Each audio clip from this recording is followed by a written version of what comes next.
नमस्कार. अभिजातच्या 69 अरुणाताई या अभिनव कार्यक्रमामध्ये आपणा सर्वांचं सहर्ष स्वागत.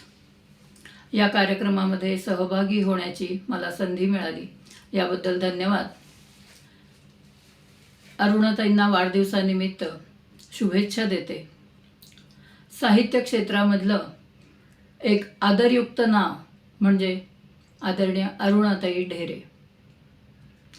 अरुणाताईंच्या बहुप्रसवा प्रतिभेचा प्रत्यय त्यांच्या कथा, कादंबरी, काव्य, ललितलेख, संशोधनपर लेख, आस्वादक समीक्षा, अनुवाद या आणि अशा अन्य साहित्य प्रकारांमधून वाचक नित्य घेत असतात, नित्य घेत आलेले पण आहेत.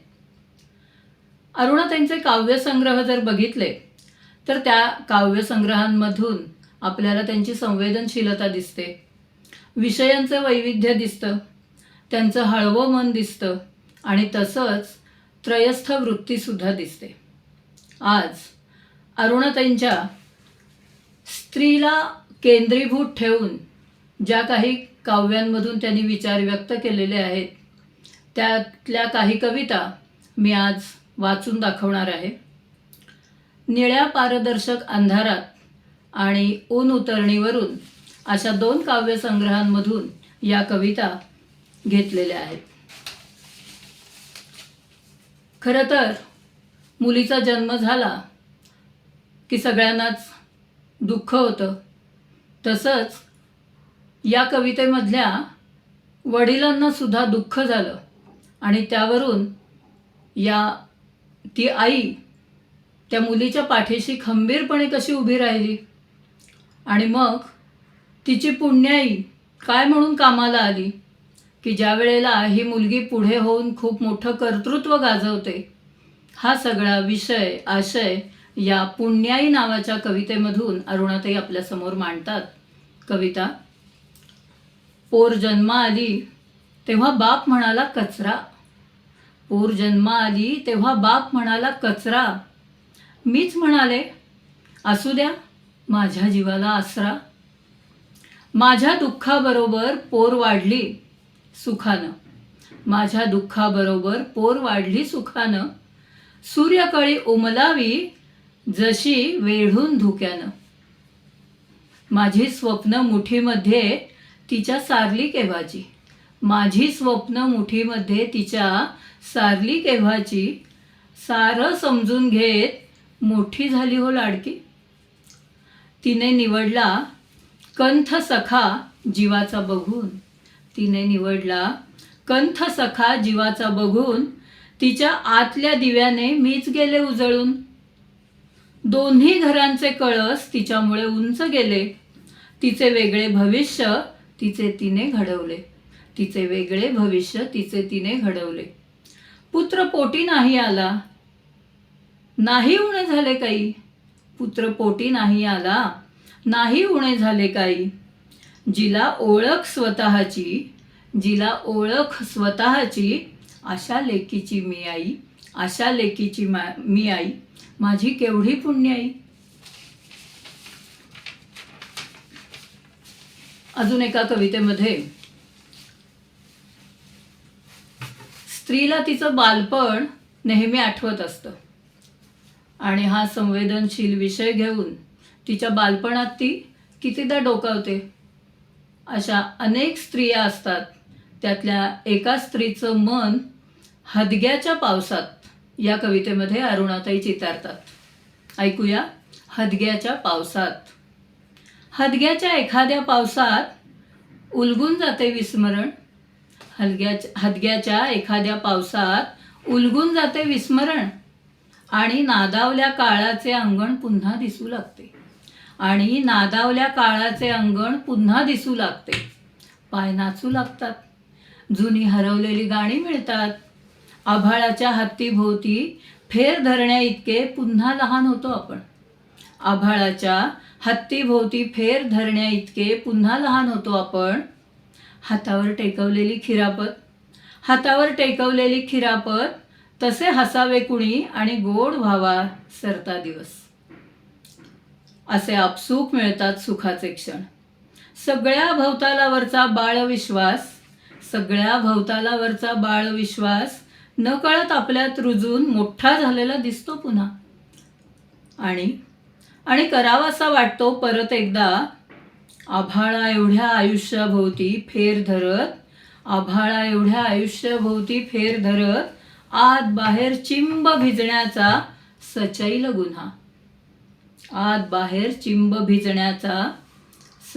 गुन्हा. छोटीशी खिरापत मिळाली तरी आनंदी होणारी लहान मुलगी.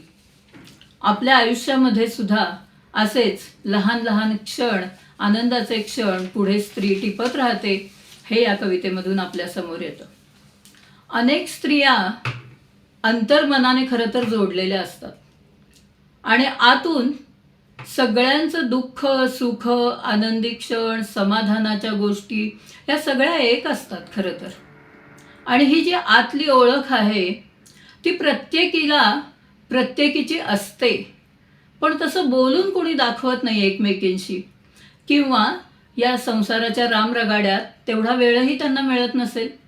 आणि म्हणून ओळख नावाच्या कवितेमध्ये अरुणाताई अशाच सगळ्या स्त्रियांच्या प्रतिनिधी बनून एका स्त्रीचं दुःख, सुख, आनंदाच्या भावना काय असतात, किंवा त्या स्त्रीला काय काय करावं लागतं या संसारामध्ये, या सगळ्या गोष्टी ओळखमधून त्या मांडतात. ऐकूया ओळख. तशा अनोळखी नसतोच आपण एकमेकींना. आपल्या पायात नादावत असतात उगाच आनंदाचे चाळ. तेव्हाच्या आपली आठवण करतो आपण सगळ्या. आपल्या पायात नादावत असतात उगाच आनंदाचे चाळ. तेव्हाच्या आपली आठवण करतो आपण सगळ्या. बाजारात भेटलेल्या एखाद्या एकट्या क्षणापाशी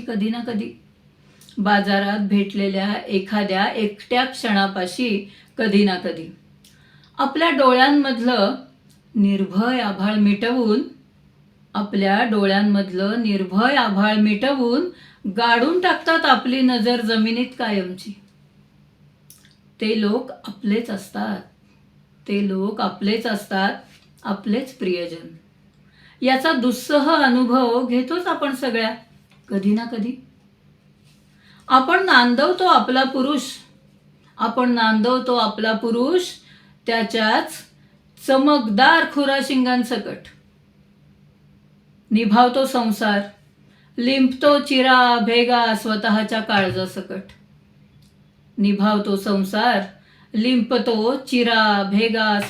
काळजासकट.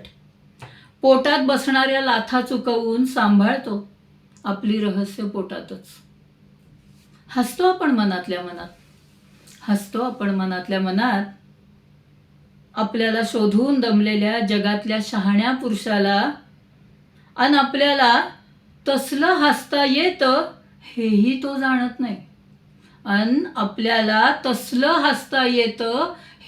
जाणत नाही.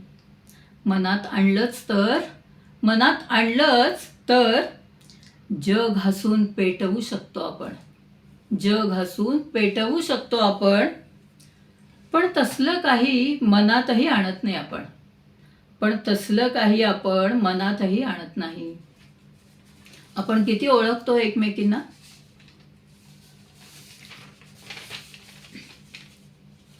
अशाच कुठे न बोलणाऱ्या, कोणाशी आतमधल्या सगळ्या गोष्टी न सांगणाऱ्या या स्त्रिया कशा जगतात बरं? कोणत्या प्रकारचं ओझं घेऊन जगतात?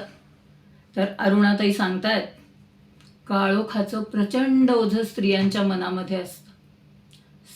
मनावरती असतं. एक वेगळं दडपण घेऊन त्या जगत असतात. ऐकूया काळोखाचं प्रचंड ओझं. काळोखाचं प्रचंड ओझं उचलून वर्षानुवर्ष सहज चालतात बायका. काळोखाचं प्रचंड ओझं उचलून वर्षानुवर्ष सहज चालत राहतात बायका. वसा घेतल्यासारख्या भाविकतेने आयुष्याचे डोंगर चढतात, उतरतात. उतत नाहीत, मातत नाहीत. उतत नाहीत की मातत नाहीत, निर्मळ हातांनी अवघड ओझं सावरत जातात. उजेड असतो काठोकाठ त्यांच्या मनात. उजेड असतो काठोकाठ त्यांच्या मनात, आतून धडका देत राहिलेला. पण तो सांडायचा नाही बाहेर. पण तो सांडायचा नाही बाहेर. अशी असते त्यांना त्यांच्या श्रद्धांची शपथ. अशी असते त्यांना त्यांच्या श्रद्धांची शपथ. म्हणून त्या बंद करतात डोळे आणि ओठ. त्वचेची दारे घट्ट मिटतात. म्हणून त्या बंद करतात डोळे आणि ओठ. त्वचेची दारे घट्ट मिटतात. ऐकण्याविषयी कानांना समजावत राहतात. ऐकण्याविषयी कानांना समजावत राहतात. खरं तर नुसती एक चीर पडायचा अवकाश. खरं तर नुसती एक चीर पडायचा अवकाश. सळसळत बाहेर येईल आतला जिवंत उजेड. आणि मग सळसळत बाहेर येईल आतला जिवंत उजेड. आणि मग पण हे ठाऊक असतं. म्हणून तर बायका प्राणपणानं स्वतःला सांभाळत जातात. पण हे ठाऊक असतं. म्हणून तर बायका प्राणपणानं स्वतःला सांभाळत जातात. काळोखाचं प्रचंड ओझं उचलून मुक्यानं हसत चालत राहतात. काळोखाचं प्रचंड ओझं उचलून मुक्यानं हसत चालत राहतात. ऊन उतरणीवरून या काव्यसंग्रहामधली पुढची कविता आहे. मनाच्या तावदानावरून. खरं तर स्त्रिया समाजामध्ये वावरतात, कामावरती जातात, ऑफिसला जातात, माणसांमध्ये असतात, कुटुंबात असतात, पण तरीही त्या कुठेतरी आतमध्ये एकट्या असतात. या एकटपणाचं दुःख काय आहे ते या कवितेमध्ये जणू काही अरुणाताई आपल्यासमोर मांडतात. कवितेचं नाव आहे मनाच्या तावदानावरून. भुरूभुरू गळत राहतो एकटेपणा. भुरूभुरू गळत राहतो एकटेपणा, मनाच्या तावदानावरून संथपणे. हळूहळू उलगडत जातात आतले कोश. हळूहळू उलगडत जातात आतले कोश. दुखऱ्या जखमा वाहू लागतात. निचरा होतो. किती हलके होतात श्वास पुन्हा. सुटूला चाललेला धीर पुन्हा गोळा होतो. सुटू चाललेला धीर पुन्हा गोळा होतो. मला आठवतात पुष्कळ जुने दिवस. मला आठवतात पुष्कळ जुने दिवस. वाटतं परकरी पोर असताना आयुष्य जसे हवे वाटले होते तीव्र ओढीने. परकरी पोर असताना आयुष्य जसे हवे वाटले होते तीव्र ओढीने, तसे सगळे जीवापासचे जुळवून सुरू करता येईल जगणे नव्या धारेने. स्वतःची स्वतःशी भेट. स्वतःची स्वतःशी भेट नसते एवढी तुडुंब नेहमीच. म्हणून मी काठोकाठ भरून जाते. सुख म्हणता येईल अशा निळ्या दुःखाने. सुख म्हणता येईल अशा निळ्या दुःखाने. भुरूभुरू गळत राहतो एकटेपणा, मनाच्या तावदानावरून संथपणे संथपणे.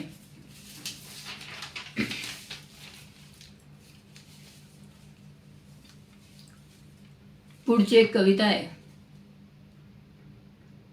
खरंच ही स्त्री आपल्या बालपणात वारंवार डोकावते आणि तिला काय काय दिसतं. अनेक स्त्री कवयित्रींनी त्यांचं बालपण आपल्या कवितांमधून मांडून ठेवलेलं आहे. तसं अरुणाताई खूळ या कवितेमधून हे बालपण, स्त्रियांचं बालपण, एका स्त्रीचं बालपण काय आहे, तिच्या मनामध्ये आठवणी कोणत्या आहेत, त्या निसर्गाशी जोडलेल्या आहेत, हे सुद्धा यामधून परत प्रतीत होतं आणि त्या आपल्यासमोर या कवितेमधून मांडतायत.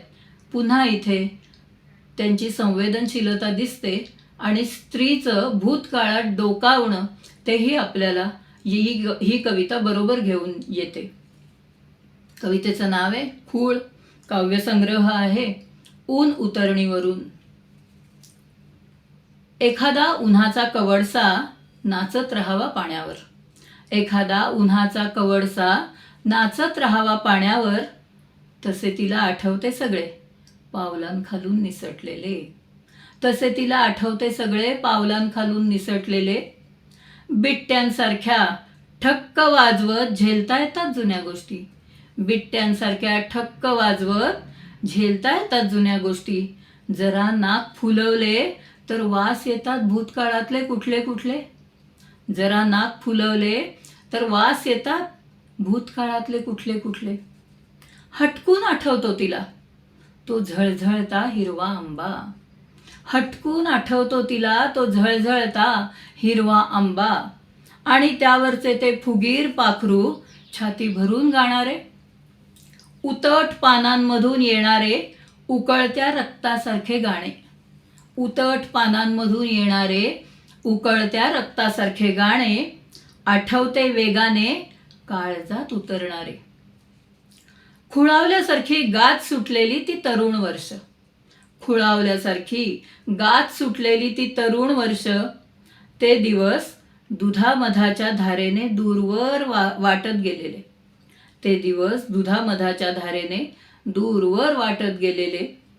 पुन्हा मागे न फिरलेले ते लसलसते आयुष्य. पुन्हा मागे न फिरलेले ते लसलसते आयुष्य. आणि आता अस्तित्वाचे सगळे संदर्भच संपून गेलेले. आणि आता अस्तित्वाचे सगळे संदर्भच संपून गेलेले. मनासारखीच ओल आटत गेलेली शेते पाहते ती. मनासारखीच ओल आटत गेलेली शेते पाहते ती. गुणगुणते आपणच रचलेली जुनी गाणी. विसरू पाहते त्यांच्यावरचा आपल्या जीवाचा ठसा. आणि कधी कधी घट्ट मिटून घेते ओठ आणि पुटपुटते की या मोकळ्या भुईवर कुठेतरी दृष्टीआड. या मोकळ्या भुईवर कुठेतरी दृष्टीआड पण असेलच एखादे झळझळीत हिरवे आंब्याचे झाड. की बसतच असेल दाट पानात एखादा फुगीर पंखाचा रावा गात. की ऐकेलच त्याचा शब्द कुणीतरी. एखादी पोर मग माझे खूळ तिला लागो. तिला लागो जन्मभर. मग माझे खूळ तिला लागो. तिला लागो जन्मभर.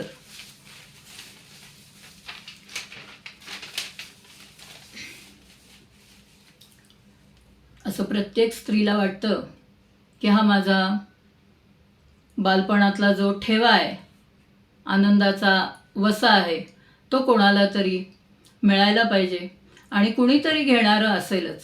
ही आशा तिच्या मनामध्ये आपण खूळ या कवितेतून पाहिली. या शेवटच्या कवितेमध्ये निळ्या पारदर्शक अंधारात या संग्रहामधली ही कविता आहे.